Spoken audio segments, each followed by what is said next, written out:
Bonjour, je suis Katia du blog restezpoli.com. Aujourd'hui, nous allons nous demander dans le cadre de la politesse pourquoi il faut utiliser son téléphone portable avec modération. Donc, tous les jours, on voit des gens utiliser leur téléphone portable dans des lieux publics. Donc, prenons l'exemple d'une personne qui est au restaurant avec des amis. Au beau milieu de la conversation, elle reçoit un texto, elle y répond.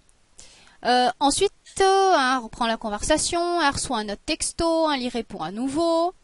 Et puis, elle reprend la conversation avec ses amis et ensuite elle reçoit un texto et finalement elle passe son temps à s'interrompre. Et donc, cette façon de faire est particulièrement impolie. Quand on est en présence de quelqu'un, il est beaucoup plus correct de consacrer la totalité de son attention à cette personne. Donc lorsque le téléphone sonne, on peut être tenté de le décrocher au beau milieu d'une conversation avec quelqu'un. Cependant, cette attitude est vraiment offensante envers les autres. Si nous sommes à deux endroits à la fois, nous sommes à la fois avec nos amis ou nos clients, avec une autre personne à l'autre bout du fil, on n'est pas présent à 100% pour les personnes autour de nous. Finalement, dans tous les cas, quand quelqu'un répond au téléphone, devant nous, on a le sentiment que la personne ne s'intéresse plus à nous.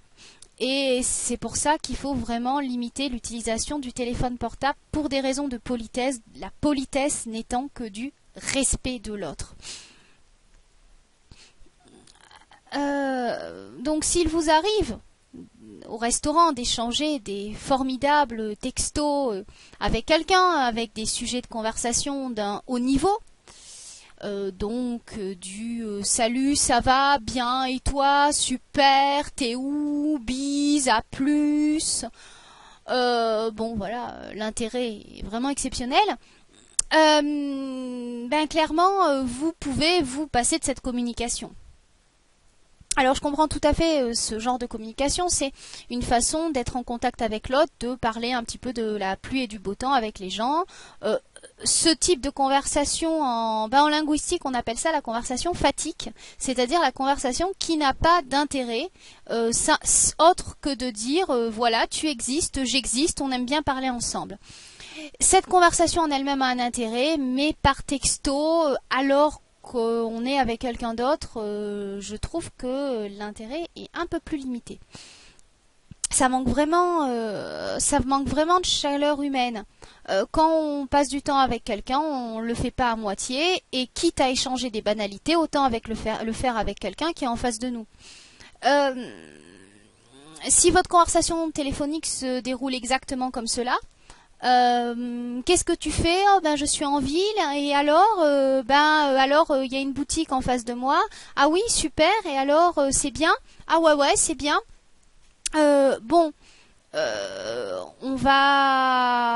Disons que votre interlocuteur à côté peut se dire qu'on ne le respecte pas tellement, parce que s'interrompre pour une telle conversation est un peu incorrect. Alors évidemment, je parle des conversations de ce type, c'est-à-dire les conversations en exagérant. D'accord, j'exagère le non-intérêt des conversations avec les téléphones portables dans la vie moderne. Mais une conversation qui a juste un intérêt de prendre des nouvelles et de parler de banalité ne doit pas se faire en présence de quelqu'un d'autre avec qui vous avez prévu de passer du temps. Bien évidemment, il y a une nuance quand vous attendez un appel professionnel. Il est clair que vous allez laisser votre téléphone à disposition. Vous allez prévenir votre interlocuteur que vous laissez votre téléphone sur la table parce que vous attendez un coup de fil important et que ça a un intérêt, vous devez vraiment répondre. Et vous allez le décrocher quand il sonne. Par contre, vous n'allez pas laisser votre téléphone sur la table alors que vous n'attendez aucun appel important et répondre à un ami que vous voyez 3 fois par semaine. Vous pouvez très bien laisser sonner le téléphone, rappeler plus tard. Donc, je crois vraiment que l'instantanéité n'est pas une solution. Ce n'est pas parce qu'il y a quelqu'un qui qui appelle au bout, qui est en train de vous appeler, qu'il doit être prioritaire par rapport à la personne qui est en face de vous et avec qui vous avez prévu de passer du temps.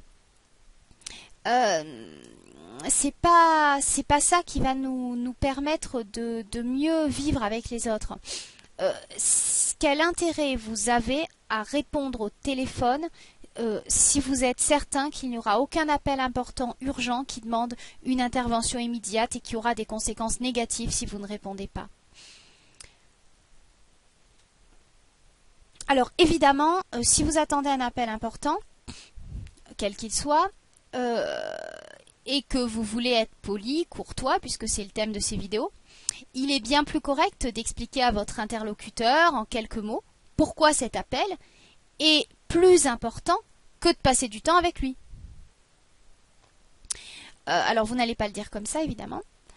Donc vous pouvez bien évidemment répondre au téléphone, vous excuser. Si c'est un ami, vous pouvez lui dire, vous pouvez juste lui dire quelque chose de très succinct. Excuse-moi, je dois répondre si c'est un ami, ou excusez-moi si c'est quelqu'un, un client ou quelque chose, je vous présente mes excuses, je dois répondre. Je suis vraiment désolée, je dois répondre. Mais si c'est quelqu'un, un ami proche, vous pouvez vous justifier davantage. Ce n'est pas obligé, mais vous pouvez le dire en une phrase, dire par exemple « Ma mère a des soucis de santé » ou j'attends une réponse pour une candidature » ou ma femme me demande comment s'est passé mon rendez-vous important, ou mon mari me demande comment s'est passé mon rendez-vous important aujourd'hui. En fait, en vous justifiant très brièvement, vous allez montrer à votre interlocuteur qu'il est important pour vous que vous ne décrochez pas juste pour échanger des banalités. Parce que sinon, c'est vraiment interprété comme un désintérêt pour votre interlocuteur. Si vous répondez à un appel, il faut que vous vous isoliez. Au téléphone, on a tendance à parler plus fort que d'habitude.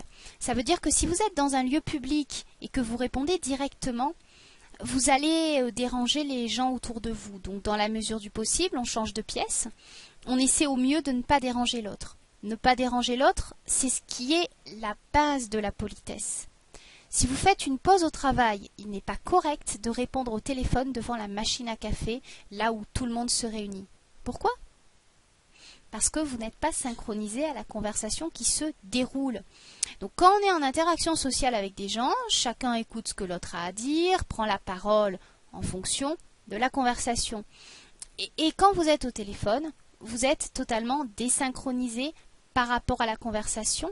Donc le bruit que vous faites devient dérangeant alors qu'une conversation habituelle ne l'est pas. Donc si vous pouvez changer de pièce, changez de pièce.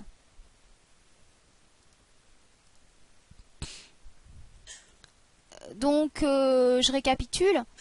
Soit l'appel est important et vous justifiez brièvement. Inutile de raconter votre vie.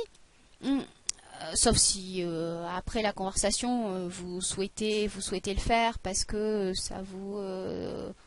vous avez besoin d'échanger là-dessus. Soit l'appel est frivole et dans ce cas-là, vous l'évitez. Vous avez d'autres moments où vous pouvez répondre à ce genre d'appel. Bien sûr, il y aura des cas intermédiaires où on ne sait pas si l'appel est important. Bon, dans ce cas-là, on avise. Voilà. Je donne vraiment mon avis sur ce qu'on devrait faire pour que la société tout entière soit un petit peu plus polie, courtoise, sympathique. Donc, avoir un contact en face des gens, c'est plus important que celui créé par le téléphone, par Internet, par tout autre outil de communication. Des outils de communication qui sont formidables, qui sont exceptionnels, mais dans certains contextes et qui ne doivent pas nous faire négliger, nous faire négliger le reste. Donc voilà. Il est bien évident que très peu de gens font cela dans la vie quotidienne. Pourtant, en appliquant ces règles, pourtant élémentaires de politesse, vous vous distinguerez des gens. Vous passerez pour quelqu'un de poli et de respectueux. Et si tout le monde dans la société se met à devenir comme cela, la vie quotidienne sera bien plus agréable.